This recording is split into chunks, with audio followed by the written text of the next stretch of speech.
Hello, everyone, and welcome to Black Nouveau. I'm Earl Arms, and this is our May edition.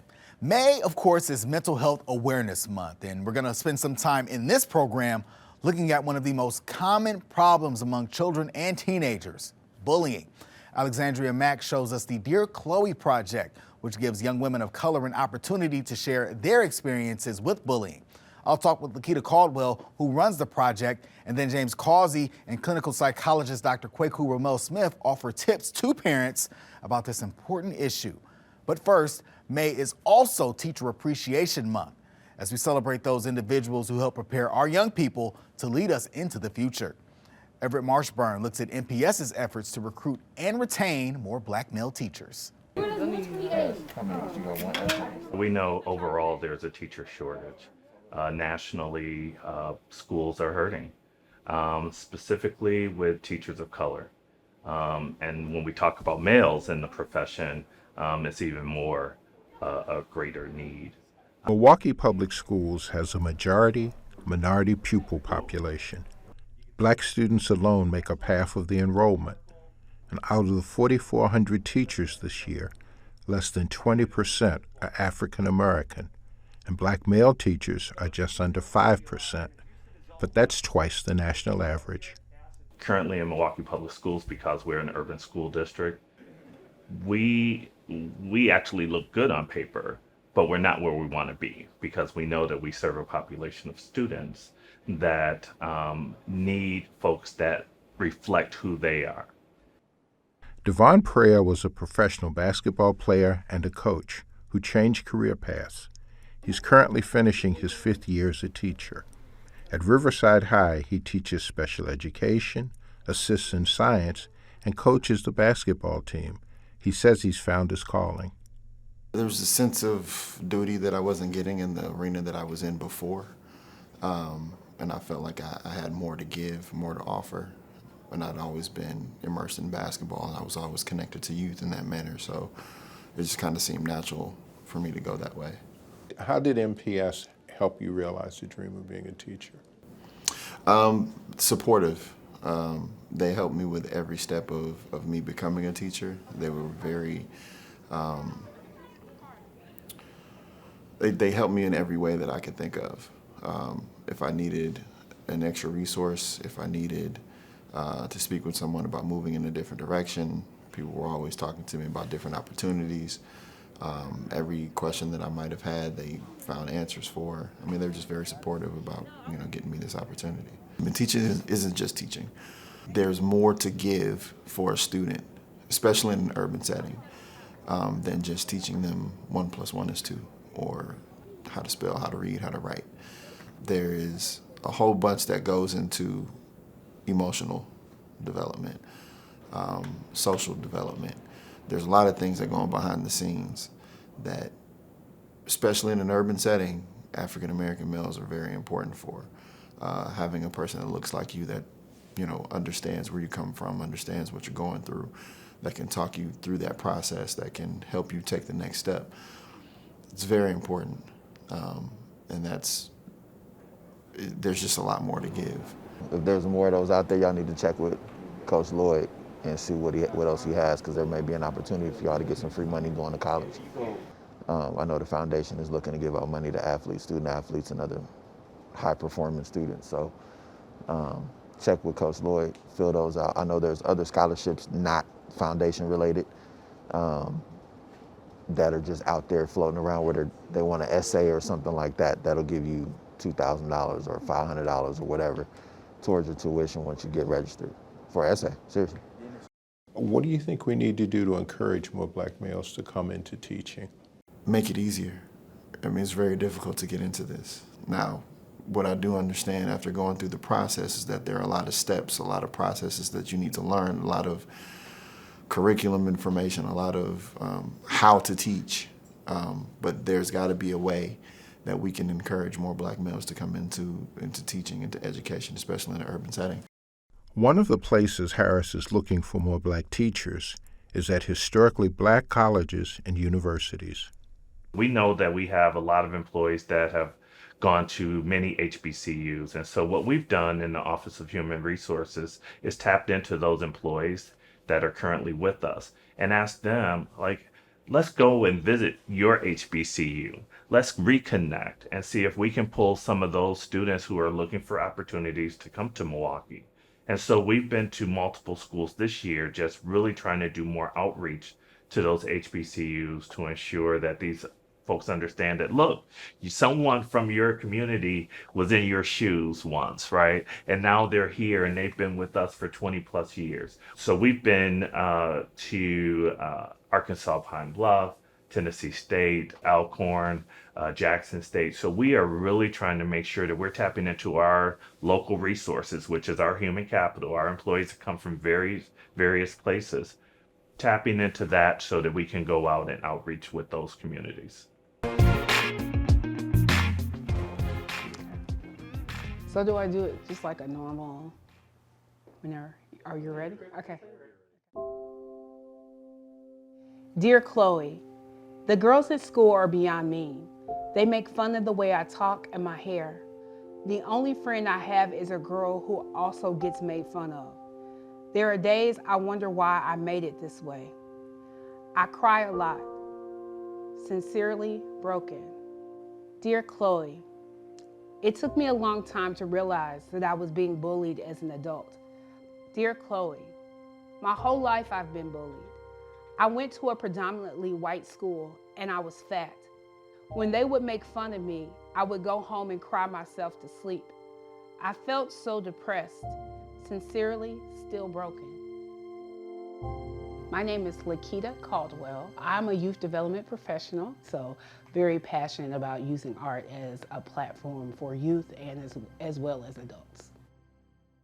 The Dear Khloe Project came about. I had a student who was in the 7th grade and she ended up coming to my office and she was crying. She had just got into a fight. So the assistant principal sent her to me, and come to find out she was crying because the students in her classroom were calling her monkey because she had skin that was beautifully kissed by the sun. And she felt like she wasn't beautiful because people always made fun of her because she was dark skinned. And so this little girl fought all the time. Unfortunately, she ended up getting expelled because she didn't know what to do with her rage and her anger and how to really navigate the bullying. When I hear things that upset me, it becomes an artistic piece. And so I was like, I want letters. I want people to write me letters about the impact, especially young girls and women, of the impact of bullying. And we started writing our letters about the impact bullying is either had on your life or the life of somebody that you know. Where are you at with your letter, Ari? I'm gonna read it off. Mm-hmm. Okay, so I didn't get to finish it, so after I'm done with this part, I'm just gonna say stuff from the top of my head.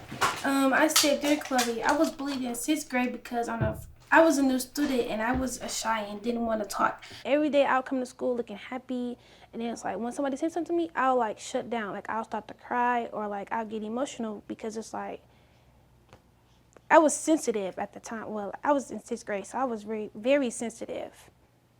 I didn't have nobody like really on my side at that school because I didn't have no friends, no cousins or nothing that went there. So I was just basically by myself. So I kind of felt sad and lonely at the time. So I was studying drama therapy when I was at NYU, and one of my professors said that your body remembers what your mind forgets. Sometimes it's hard to verbally articulate pain. This is kind of hard to write. I'm gonna be so honest. This is kind of hard to write because I really don't like bringing this up, but it's like, I feel like I had to with this one. Okay, so I have a question for you. When was the last time you cried? Are you afraid to let it out? I'm Brooklyn Rogers. I'm 14. My first experience with bullying was in 3rd grade. My experience with that, because I was really young, I didn't really know what was going on. It was like, when it first happened, it was just like a regular day. I was on recess. I was just sitting on the swing, just enjoying my time. And I just hear a bunch of kids laughing and talking about me. I don't really think much of it. I just moved away and went on my day. But it got worse over time. As much as I tried to ignore it, I couldn't. And it went from them talking about me to them And from them talking about me to them, like making up stuff about me, like tripping me on purpose, shoving me. It got so bad to the point where a kid poured water on me. It got bad to the point where like he wanted me to pay attention to it and I wouldn't. So then he did what I never thought that would happen ever. He punched me in my stomach to get my attention. And I just ran. From that experience on, it took a really big toll on me because that happened from 3rd grade all the way into my 6th grade year. It didn't stop until I was in 7th grade. And even in 7th grade, I still kind of got bullied and picked on. So I have a lot of trauma from all them years from it. Did you tell anyone when this was happening? No. Why didn't you tell anyone? To be honest with you, I don't even know. For a lot of our students, therapy is not an option. Mental health is like, in the African-American community, in the brown community, it means that you're crazy. A common theme is trust, that they can trust that they're going to be safe enough to share their story. I think another common theme is that they have to fight. That's the only way that they know how to deal with it. And with, as far as mental health, a lot of them, they don't acknowledge it a lot of the times. It's just,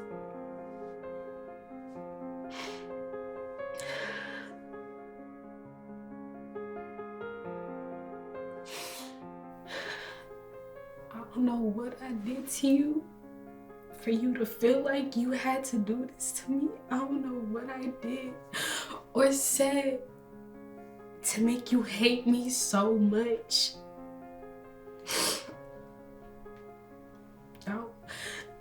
I don't know. It's like you look at me, you see this horrible person that shouldn't be here.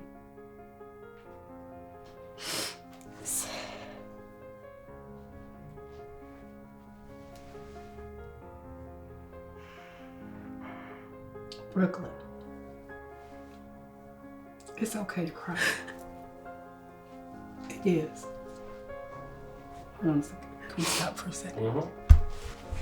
I truly believe what you go through is not for you. It is for somebody else who may not be strong enough at that time to get it out. And it makes me have empathy for people because I pull, in the workshops I do a lot, I pull a lot. But I understand because I had to be stretched. Lakita, she knows about a lot of the stuff that I've been through. And even when I really don't want to talk about it, she's always like, I'm here, you could talk about it to me. I'm not gonna judge you. She helped me a lot because it's like when I talk to her about things, she don't judge me about it. She'll like sit up, she'll listen to me, and then after I tell her my story, she'll give me feedback on what I should do next time or if it ever happens again. Healing is a process. It's not easy. It's not for the faint at heart. But you're strong enough. God wouldn't give you something that he wouldn't get you through. What I've seen from the workshops with the students that I've done, especially the young girls, I've seen some of them gain confidence. I've seen some of them advocate for what they want, which I think is amazing. If you don't find a space to really let that stuff go, it'll eat you up. You'll either run, it'll kill you. Your blood pressure go up. You deserve to heal. You do. You're better off than you think you are. So I challenge you. What sincerely, if sincerely, what would you call yours? Sincerely.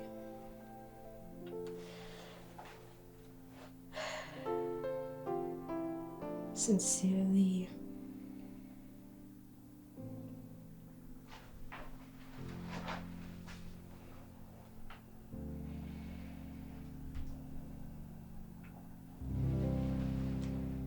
A work in progress. And after that piece, we are now joined by Lakita Caldwell. Welcome to Black Nouveau. Thank you so much for joining us.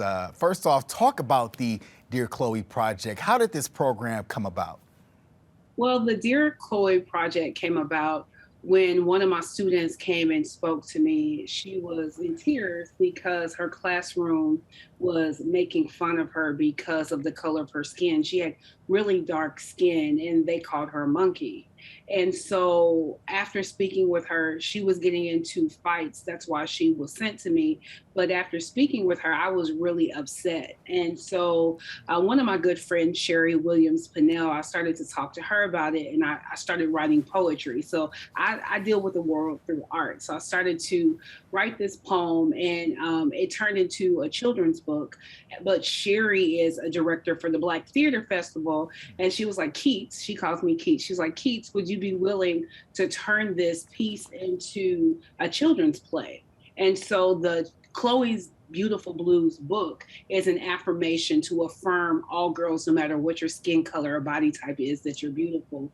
But the children's play gives you, you get to go through the emotional turmoil that this character is going through. You see a teacher who doesn't help her with the bullying, but then you see a teacher who hears her singing in the hallway and teaches her the blues. So the blues is how she's able to process all of the things that she's got going on in her life. And in the piece, I heard one of the young ladies talk about how they weren't able to express themselves or share exactly what they're going through. What are you able to do with these young ladies that enables them to feel comfortable sharing their story? So my background is in the arts. I use the arts as a platform. Poetry, we do some of the theater through social change, Augusta Boel's work, and Michael Rhodes' work, of just getting them to be able to bring to life, because sometimes your body remembers what your mind forgets, and allowing them to put it in their body, but then to get it outside of their body, to write poetry, to write letters. One of the things I share with students before we even start the process, I talk about my journey. When my brother died by suicide, I wrote in journals from when I got the call to a few months after the funeral, and that turned into a TED Talk. So I share my TED Talk with them and show them the power of what happens when we're able to take our writings and then to put it back in our body. So just giving them those types of opportunity. And we're not, when they do write in their journals or when they're writing their poetry, I'm not grading them if a comma's not in the right space. It's just a space where they can release. And I talk to them about other ways that they can do it, through running, through walking. But if they can't run or walk or go outside, they can pull out a notebook and just write. And this program seems so inspirational for these young ladies. And I'm sure others out there might want to know exactly more about the program. So if people do want to know, how can they find out more about this project? Well, if they want to learn more about the project, they can go to my webpage, which is www.keytalife.org. And there's a lot of information about Khloe's Blues and other projects that give them an opportunity to find their voice and how they can reach me directly. Lakita Caldwell with the Dear Khloe Project. Thank you so much for joining us here on Black Nouveau. Thank you for having me. According to blackdoctor.org, 1 out of every 4 youths will be bullied in school this year. Bullying comes in a variety of different forms, and sometimes the person being bullied can even become the person doing the bullying. Here to talk about the different aspects of bullying is Dr. Kwaku Ramel-Smith. Thanks for joining us. Hey, thanks for having me, James. So how do you know if your kid's being bullied? So 4 things. First thing is your child is telling you, and when they tell you, you have to believe them. The second thing is you see the physical or the emotional scars of the bullying, and then you have to then probe and query. Third thing is your child is accused of bullying because, as you said in the intro, sometimes those who are bullied becomes bulliers, and if that's not their behavior, you have to see. And the fourth one is the X factor. You don't know because you don't see any signs, or you don't see any physical signs, or they don't tell you anything. So you have to keep probing them on a regular basis.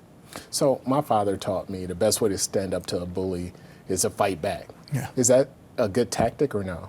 Yes, but I think we have to define what fight is, because most of the time we think it's like with these fists and everything like that. With the bullying is what we say is we want to tell a trusted adult. But first, what we want to do is to give the child some type of a domain themselves to be able to try to handle it themselves. If that can happen, then you try to bring in an adult. And even though people don't want to hear this, sometimes you do have to stand up in a physical fashion. That's not what we want, because we know what that can lead to. But if you can stand up to a bully, usually that makes them calm down in itself. So when should parents get involved?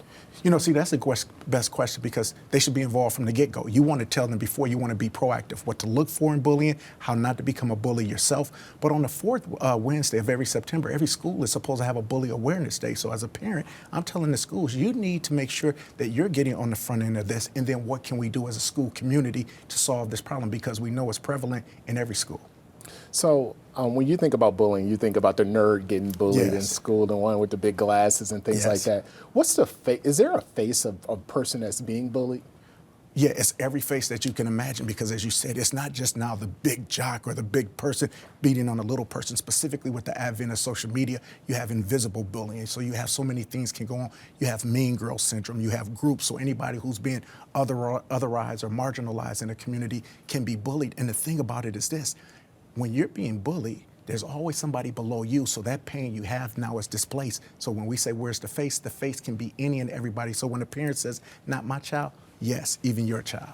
So there's some people who says, you know, I was bullied and I turned out okay. Yeah. Is what kind of mentality does that send? Is bullying ever okay? Okay. One, bullying is never okay. And most of the time the people say, I'm okay, they're really not okay. And you can see it through the manifestations and some of the things in their lives. We live in a bullying culture. So not only do we have to talk about this in school, but you have bullying in the workplace. We see it even within our police force. So it's a problem and an issue that we have to deal with. So if you don't address or stand up to a bully, you'll continue to be bullied. What are the signs?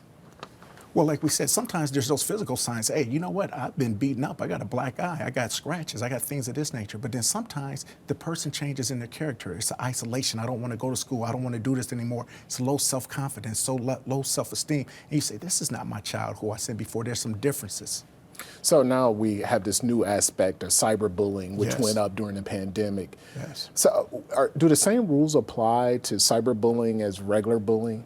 Well, no, you know, cyberbullying is different because it's invisible. Before, when you talk about that visible bully that you could see, you could stand up to him, you could do something. So oftentimes with cyberbullying, it's invisible. And when you have an invisible enemy, it's hard to fight. That's why it takes a community within the family, a community within the school, and a community within the community to make sure there's support for individuals, because we see the manifestation of those who are being bullied, that they either become bullied or then they express that harm either outwardly, externally, or inwardly towards themselves in a form of self-harm or suicide.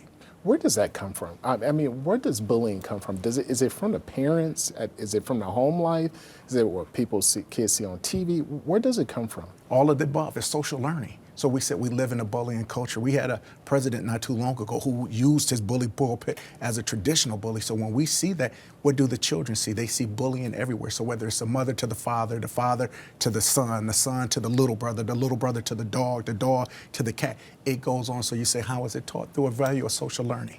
So like I said in the intro, sometimes a person being bullied becomes the person doing the bullying. Yes. How does that take place? Well, very easy, just like we said with the displacement, and you said 1 in every 4, I would suggest to you that that's even higher because that's a self-report. And sometimes people are being bullied and don't even recognize it. They just say, you know, I'll take that. And it's internalized, but you know what? It builds up until it's an unleash.